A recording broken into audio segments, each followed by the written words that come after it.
سورۃ التین کا آج ہم مطالعہ کریں گے۔ سورۃ التین جو ہے بڑی ہی اہم سورت ہے اور خاص طور پہ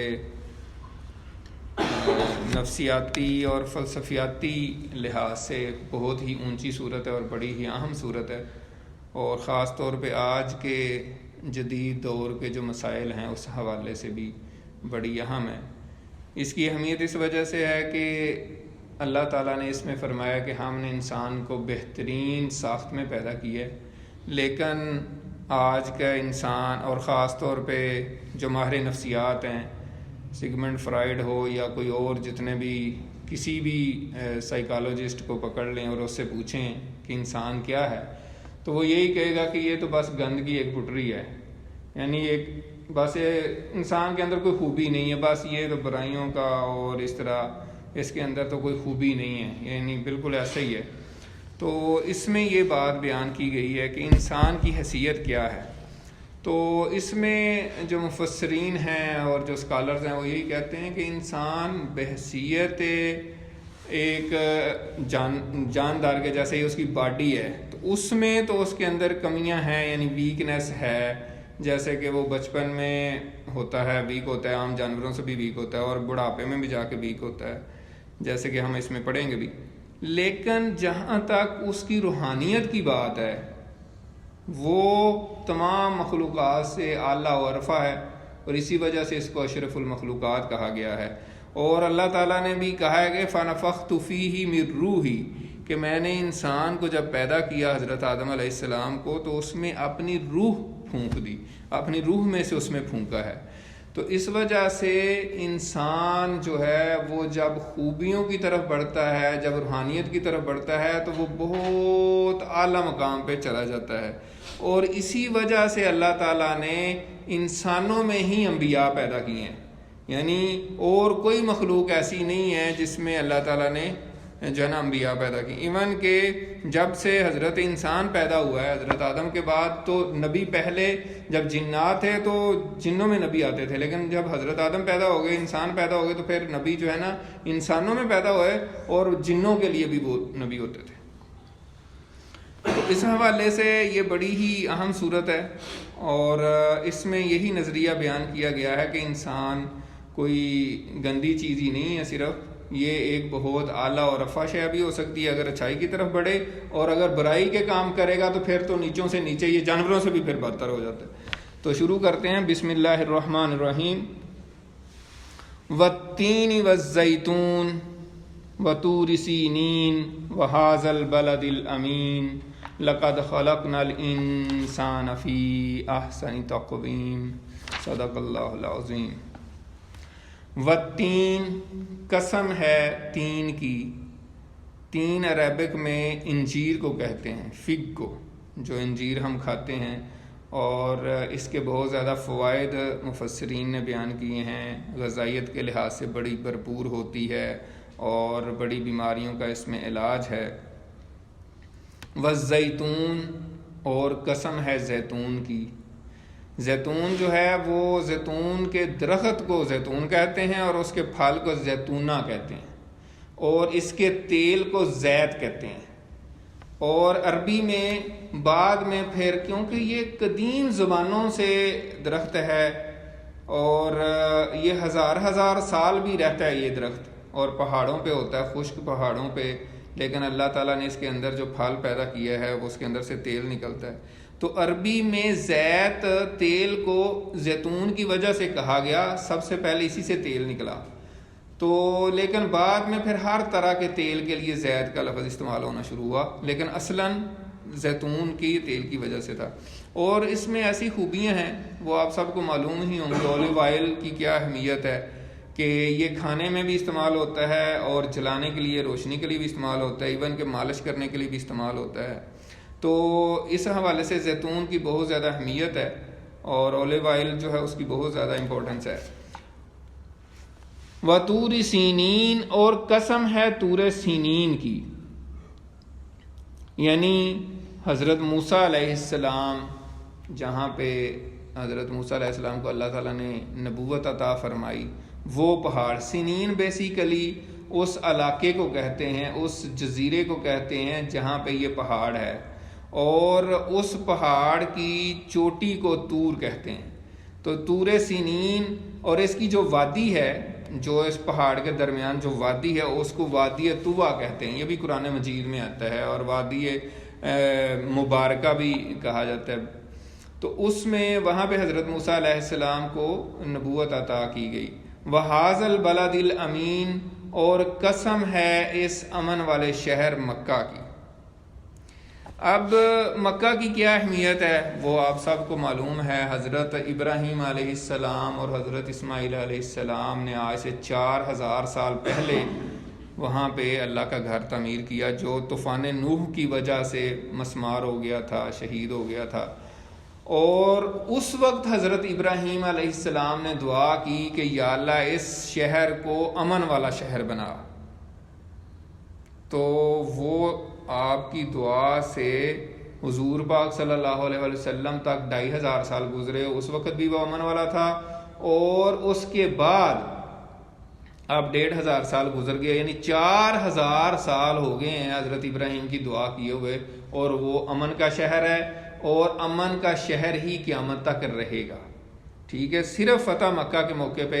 آپ صلی اللہ علیہ وسلم کو تھوڑی سی دیر کے لیے اجازت ملی جنگ کی، اور وہ بھی پھر ختم کر دی گئی، اور قیامت تک کے لیے وہ امن والا شہر ہے۔ اور اصل اس کی کیا ہے کہ وہاں پہ حضور پاک صلی اللہ علیہ وسلم آئے، اور اس طرف ابھی دوبارہ سے اشارہ کرتے ہیں۔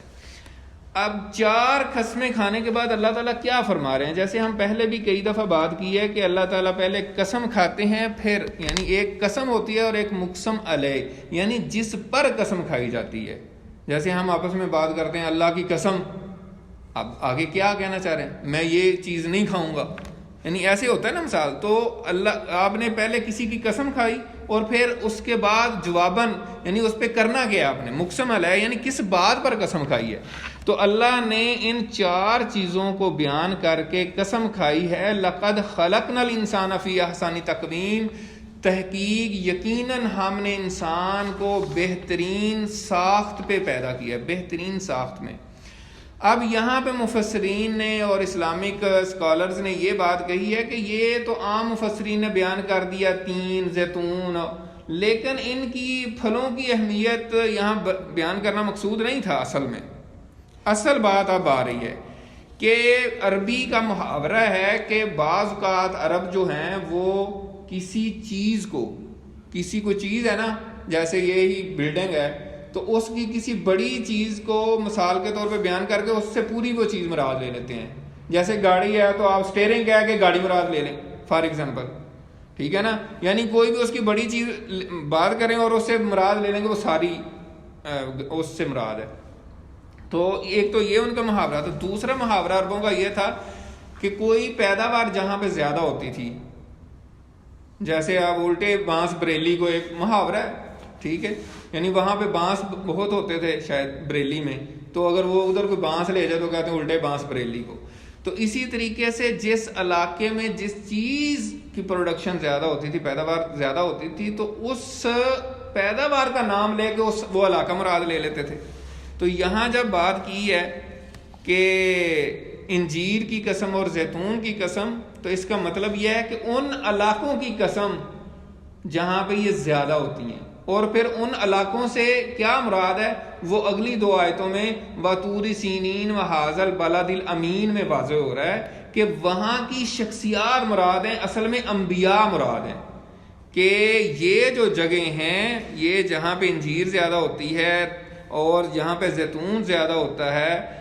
اس سے کیا مراد ہے؟ تو بعض مفسرین نے کہا کہ انجیر حضرت نوح علیہ السلام جس پہاڑ پہ واز کرتے تھے اور انہوں نے اتنا عرصہ تبلیغ کی، وہاں انجیر بہت زیادہ ہوتی تھی، تو اس سے حضرت نوح علیہ السلام مراد ہیں۔ اور زیتون جو ہے یہ حضرت عیسیٰ علیہ السلام جو ہیں وہ جہاں تبلیغ کرتے تھے وہاں زیتون بہت ہوتا ہے۔ یہ بیت المقدس کا جو علاقہ ہے، حضرت عیسیٰ علیہ السلام کی جو پیدائش ہے اور وہ علاقہ جو ہے، تو اس وجہ سے زیتون کی قسم کھائی۔ اصل مراد کیا ہے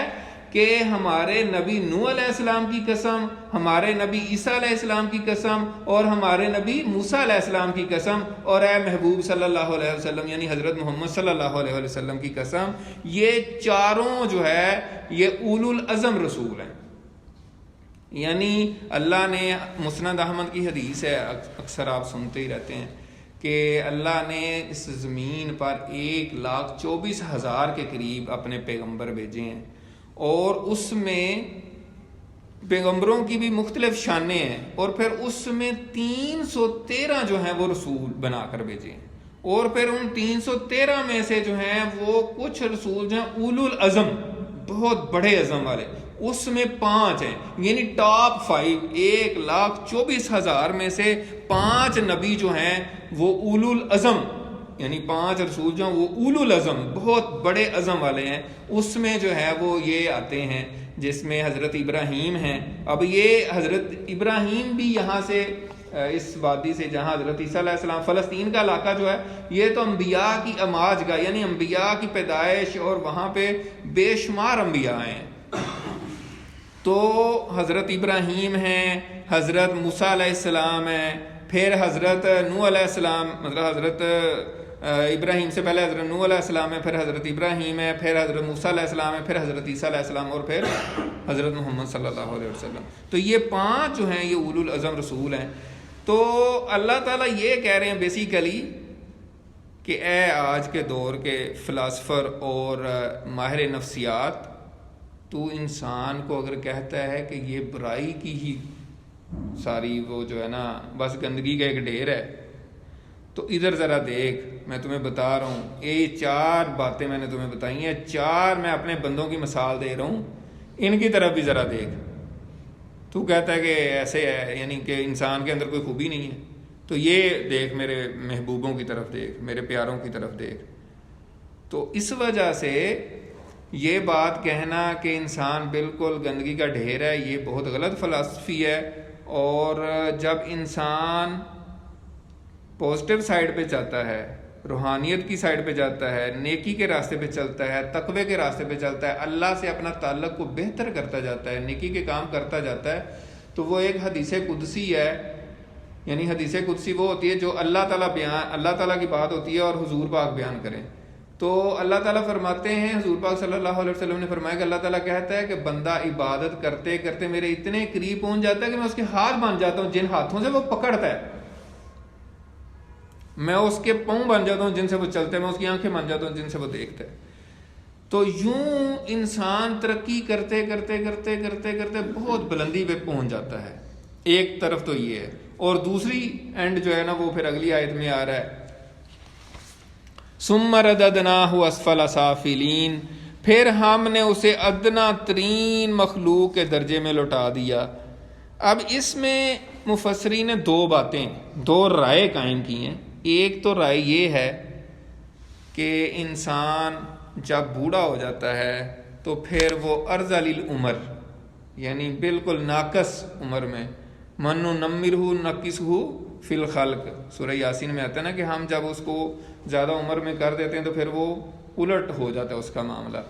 وہ پھر بچہ بن جاتا ہے. یعنی اس کے قوا جو ہیں، جو اس کے جسمانی اعضاء ہیں وہ ڈھیلے پڑ جاتے ہیں، مزمحل ہو جاتے ہیں. جیسے غالب کا بڑا مشہور شعر ہے، مزمحل ہو گئے قوا غالب، اب ہم بھی جانے والے ہیں سامان تو گیا. یعنی آہستہ آہستہ آہستہ انسان ڈیمیج، ساری چیزیں ہو رہی ہیں، کنٹرول لوز ہو رہے ہوتے ہیں، انسان کی میموری بھی کمزور ہو جاتی ہے، انسان کا جو ہے نا جسم پہ جھریاں پڑ جاتی ہیں، اور انسان کمزور ہو جاتا ہے، چلنے پھرنے میں اس کو مشکلات ہو جاتی ہیں، اور آہستہ آہستہ وہ جو نا ڈکے اس کا ہونا شروع ہو جاتا ہے. تو ایک تو اس سے مفسرین نے یہ مراد لیا ہے. لیکن جو دوسری رائے ہے وہ زیادہ سٹرونگ لگتی ہے، اور مفسرین نے کچھ نے تو پہلی رائے کو اس وجہ سے رد کر دی ہے. وہ یہ کہتے ہیں کہ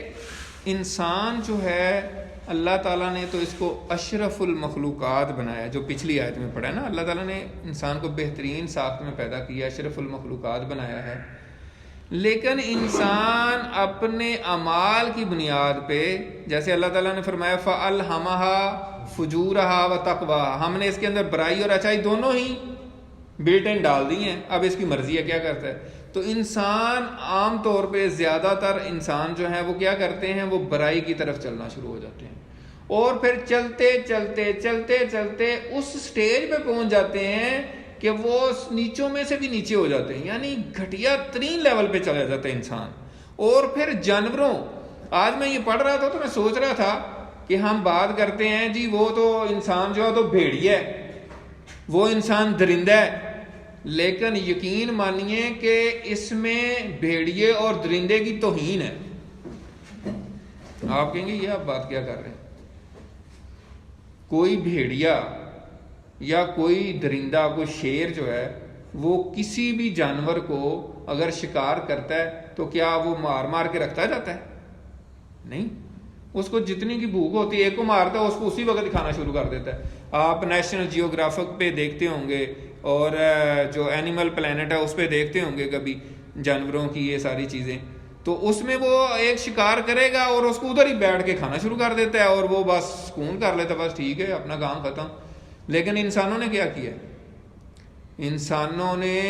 اپنی طرف سے تو بڑی ترقی کی اور کیا کیا، بم بنا لیے، ایٹم بم، ہائیڈروجن بم، اب تو نائٹروجن بم، ٹھیک ہے۔ اور پھر ایک انسان نے پوری بستیاں اور پورے شہروں کو تباہ کر دیا، ٹھیک ہے۔ اور پھر بھی اس کا جو ہے نا وہ کلیجہ ٹھنڈا نہیں ہوتا، اور یہ ایسے انسان نکلے کہ انہوں نے انسانوں کی کھوپڑیاں بنا دی۔ ہلاکو خان، چنگیز خان کا دیکھیں بغداد کیسے انہوں نے تباہ کر دیا،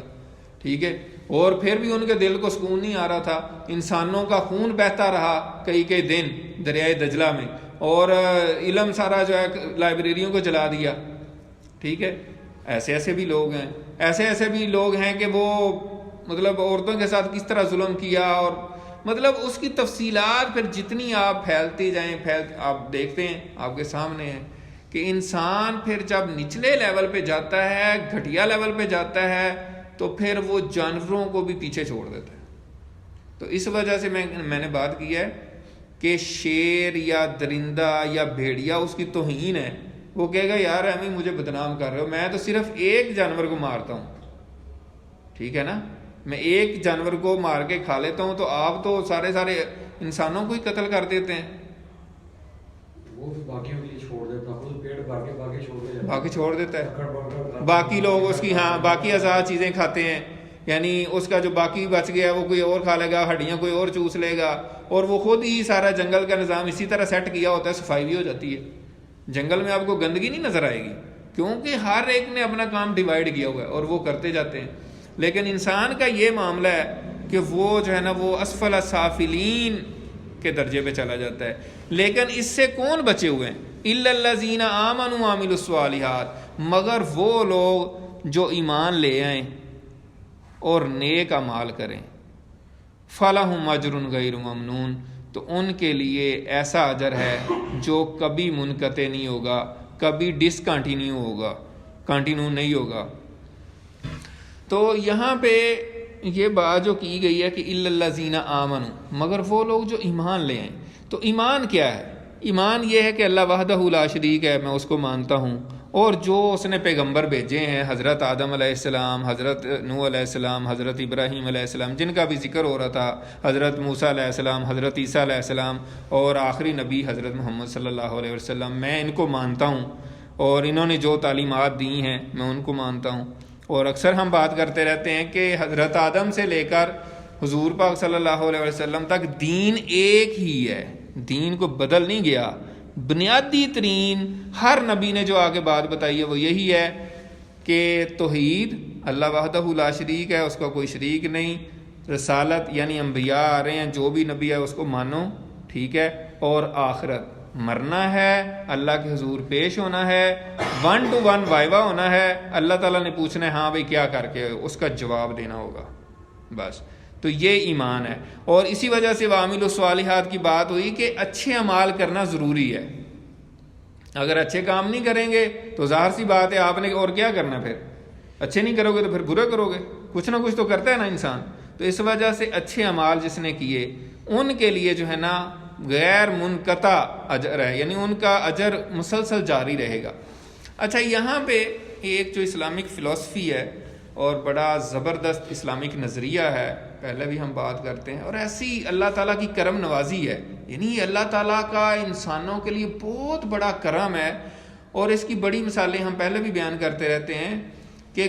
جیسے بھی بات ہوئی، ایک رائے یہ ہے نا کہ انسان بوڑھا ہو کے کمزور ہوتا جاتا پھر وہ کسی کام کا نہیں رہتا، لیکن اگر وہ کوئی اچھے کام کرتا رہا ہو نیکیوں کے، جیسے کسی کو پانی پلانا ہے، کوئی بھی اچھا کام کرتا ہے، تہجد پڑھتا ہے، اللہ کی عبادت کرتا ہے، نماز پڑھتا ہے، روزے رکھتا ہے، انسانوں کی خدمت کرتا ہے، فلاح و بہبود کے کام کرتا ہے، دوسروں کے کام آتا ہے، بیماروں کے کام آتا ہے، بیواؤں کی مدد کرتا ہے، یتیموں کی مدد کرتا ہے۔ اب وہ بوڑھا ہوتا جا رہا ہے، بوڑھا ہوگا، وہ کہہ رہے یار مجھ سے تو ہلا ہی نہیں جاتا، میرے سے چلا ہی نہیں جاتا، میں کیا کروں؟ اب اس کا اجر جو پہلے صحیح حالت میں کرتا تھا اس کو جو اجر ملتا تھا اب بھی کنٹینیوڈ ہے۔ یہ اللہ تعالیٰ کا کرم ہے، یہ بہت اللہ تعالیٰ کا فضل ہے۔ اسی طریقے سے ایک بندہ تہجد پڑھتا ہے، رات کو اٹھ کے اللہ تعالیٰ کے حضور گڑ گڑاتا ہے، نماز پڑھتا ہے، اللہ کے سامنے سر سجدہ کرتا ہے، تو اب وہ بیمار ہو گیا، نہیں اٹھ رہا،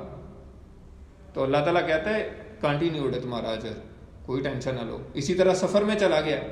سفر میں ظاہر ہے انسان کے 100 مسئلے مسائل، اسی لیے تو اللہ تعالیٰ نے اجازت دی ہے کہ یار آدھی نماز پڑھ لو، اور اس میں بھی بڑی ریلیکسیشن ہے کہ ظہر اور عصر کٹھی پڑھ لو، مغرب اور عشاء کٹھی پڑھ لو۔ اب یہ بھی لوگوں کو بتانے کی باتیں ہیں نا، لوگ بیچارے اس ٹینشن میں رہتے ہیں یار ظہر اور عصر پتہ نہیں کیا ہوگا، یہ بالکل واضح طور پہ آپ کی تعلیمات ہیں، ظہر اور عصر آپ کٹھی پڑھ سکتے ہیں، اسی طرح مغرب اور عشاء پڑھ لیں، تو کوئی بھی آپ سفر کریں یقین کریں آپ کو مسئلہ نہیں درپیش ہوگا۔ آپ یہ نہیں کہیں گے کہ ہر جگہ بس رکے میں نے نمازیں پڑھنی ہیں، پہلے آج کل جیسے نمازوں کی ٹائمنگ ہے کیا ہے، ابھی ظہر پڑھیں تو تھوڑی دیر بعد عصر پڑھیں تو مغرب پڑھیں تو عشاء، تو پھر آپ لوگوں کو ہر وقت روکتے رہیں گے۔ تو یہ ہے کہ ظہر عصر کٹھی پڑھ لو، ایک دفعہ آپ نے نماز پڑھنی ہے دن کے ٹائم پہ، پھر رات کو جب بھی گھر پہنچو آگے مغرب عشاء پڑھ لو تو آپ کی نمازیں پوری۔ تو یہاں پہ ایک رائے یہی ہے کہ اللہ تعالیٰ ایسے لوگوں کا اجر ضائع نہیں کرتا جو بوڑھے ہونے کی وجہ سے، اور دوسری یہی بات ہے کہ جو انسان برائیاں کرتے رہتے ہیں تو اللہ تعالیٰ پھر ایسی قوم جو برائیوں میں مبتلا ہو جاتی ہے، اسفل سافلین کے لیول پہ پہنچ جاتی ہے، پھر اللہ تعالیٰ اپنا کوئی نبی کوئی رسول بھیجتا ہے، جیسے حضرت نوح علیہ السلام کو بھیجا، اور باقی انبیاء کی بات حضرت ابراہیم کو، حضرت عیسیٰ علیہ السلام کو، باقیوں کو، تو جو لوگ ان کو مان لیتے ہیں ٹھیک ہے وہ تو ان کے ساتھ بچ کے نکل جاتے ہیں جب بھی اللہ کا عذاب آنا ہوتا ہے، اور باقیوں کو اللہ تعالیٰ تباہ کر دیتا ہے۔ پھر ایسے ہی اس قوم میں جو حالانکہ ٹھیک لوگ ہوتے ہیں، کبھی آپ غور کریں تو جو نبیوں کے ساتھ جنہوں نے ہجرت کی وہاں اس علاقے سے نکل گئے، ان کے بعد جیسے قوم عاد اور قوم سمود کا ذکر ہے، قوم عاد حضرت ہود علیہ السلام کی جو قوم بچ گئی تھی عذاب میں، سارے مر گئے تھے کافر، جو نبی کے ماننے والے تھے وہ بچے تھے، لیکن پھر صالح علیہ السلام کی قوم جو تھی، جو قوم عاد سے بچ کے وہاں گئے تھے، قوم سمود، ان کے جو اولاد تھی ان میں پھر برائیاں آ گئیں۔ تو انسان کے ساتھ شیطان لگا ہوا ہے، وہ لوگ جو خود نیک ہوتے ہیں ان کی اولادوں میں شیطان پھر گڑبڑ کرتا رہتا ہے، وہ اپنی محنت جاری رکھتا ہے، ہماری طرح نہیں ہے کہ تھوڑا سا کام کر کے کہ یار بس ساڈے کو نہیں ہوندا، ایسا نہیں ہے، وہ لگا رہتا ہے، اور پھر ان کی نسلوں میں پھر خرابیاں پیدا کر دیتا ہے، اور پھر اللہ کے نبی آتے ہیں پھر ان کی اصلاح کرتے ہیں۔ تو یہ ایک اس کا یہ بھی مطلب لیا گیا ہے۔ تو فلہم اجر غیر ممنون، تو ایسے لوگوں کے لیے جو ہے نا غیر ممنون، یعنی جو ایسا اجر ہے جو منقطع نہیں ہوگا، کنٹینیوڈ اجر ہوگا۔ فما یکذبک بعد بالدین، پھر اس کے بعد جزا و سزا کے بارے میں آپ کو کون جھٹلا سکتا ہے؟ یعنی اللہ تعالیٰ نے 2 دلیلیں دی ہیں، جو لوگ اچھے کام کریں گے ان کا کیا ہے، اور جو برے کام کریں گے ان کا کیا ہے، 2 کیٹیگریز بتائی ہیں۔ اب اس کے بعد اللہ تعالیٰ کہہ رہے ہیں کہ اب آپ کو کون ہے جو جزا و سزا یعنی یوم الدین جو ہے، جو قیامت کا دن اللہ تعالیٰ نے حساب کتاب کرنا، اس سے آپ کو جھٹلائے کہ نہیں جی ایسا نہیں ہو سکتا کہ مرنے کے بعد سزا اور جزا ہو۔ تو اللہ تعالیٰ نے یہ دلائل کے طور پہ کہا ہے کہ یار دیکھو ایسا ہو سکتا ہے کہ مطلب ایک لوگ کچھ غلط کریں اور ان کو بھی ویسے چھوڑ دیا جائے، اور جو صحیح کریں دونوں کو برابر کر دیا جائے، ایسا نہیں ہو سکتا۔ اور اسی کی دلیل اگلی آیت ہے الیس اللہ باحکم الحاکمین، کیا اللہ سب حاکموں سے بڑا حاکم نہیں ہے؟ کیا اللہ سب حاکموں سے بڑا حاکم نہیں ہے؟ بالکل بے شک ہے۔ اور اس کی جو ہے نا اس کے جواب میں حضرت ابو ہریرہ رضی اللہ تعالیٰ عنہ فرماتے ہیں، ترمذی شریف کی حدیث ہے کہ اس کے جواب پہ کہنا چاہیے بلا وانا علی ذالک من الشاہدین، کیوں نہیں، اور میں اس پر گواہ ہوں کہ اللہ ہی سب حاکموں سے بڑا حاکم ہے۔ یعنی بات کرنے کا مقصد یہ ہے کہ دنیا کا کوئی بادشاہ، کوئی وزیر اعظم ایسا نہیں ہے جو اپنے ملک کے جو اچھے لوگ ہیں، جو اچھا کام کرتے ہیں ان کو انعام نہ دے، اور جو غلط کام کرتے ہیں ان کو سزا نہ دے۔ جو اس کے غدار ہیں، جو مجرم ہیں، کوئی بھی بادشاہ وہ ان کو چھوڑتا تو نہیں ہے کہ ٹھیک ہے یار معاف کیا سارے جو مرضی کرو، اور جو بھی اچھے اچھے کام کریں، بڑے بڑے پروجیکٹ کریں، اربوں اربوں روپے کے جو ہے نا پروجیکٹ کر کے ملک کے لیے کام کریں، یا جیسے کھلاڑی ہیں یا رائٹر ہیں یا شاعر ہیں جو ادیب ہیں جو ملک کے لیے کام کرتے ہیں، جو اپنی پوری قوم کو بلڈ کرتے ہیں، ان کو وہ انعام نہ دے، اور جو مجرم ہیں ان کو سب کو برابر کر دیا، ان کو چھوڑ دے۔ تو اگر دنیا کے بادشاہ ایسے نہیں کرتے تو پھر اللہ تو سارے بادشاہوں کا بڑا بادشاہ ہے، تو وہ کیسے کر سکتا ہے کہ جو گناہ گار ہیں، جو ساری عمر غلط کام کرتے رہے ان کو بھی چھوڑ دے، اور جو نیکی کا کام کرتے رہے ہیں، جنہوں نے ساری عمر محنتیں کیں، تکلیفیں کاٹیں، ان کو برابر کر دے؟ تو نہیں، ایسا نہیں ہوگا۔ اس وجہ سے جو غلط کام کریں گے، برائی کے کام کریں گے، ان کو سزا ملے گی، اور جو اچھے کام کریں گے ان کو جزا ملے گی۔ اللہ تعالیٰ ان کو بہت اچھا بدلہ عطا فرمائیں گے، اللہ تعالیٰ ان کو جنت الفردوس میں اعلیٰ مقام عطا فرمائیں گے، اور ان کی اگلی منزلیں آسان فرمائیں گے۔ تو اللہ تعالیٰ سے دعا ہے کہ اللہ تعالیٰ ہمیں احسن تقویم، جو اللہ تعالیٰ نے بہترین ساخت پہ انسان کو پیدا کیا ہے، اس کے اندر جو روحانیت رکھی ہے، جو انسانی ہمدردی رکھی ہے، جو محبت رکھی ہے، اس پر چلنے کی توفیق عطا فرمائے، اور اسفل سافلین کے جو لوگ ہیں، جو اس کیٹیگری کے لوگ ہیں، ان میں ہونے سے بچائے، ایسے لوگوں سے ہمیں دور رکھے، اور ایسے لوگوں کی محفل سے بھی دور رکھے۔ اللہ تعالیٰ سے دعا ہے کہ اللہ تعالیٰ ہمیں عمل کی توفیق عطا فرمائے۔ وآخر دعوانا ان الحمد للہ رب العالمین۔ سبحانک اللہم و بحمدک، نشہد ان لا الہ الا انت، نستغفرک و نتوب الیک۔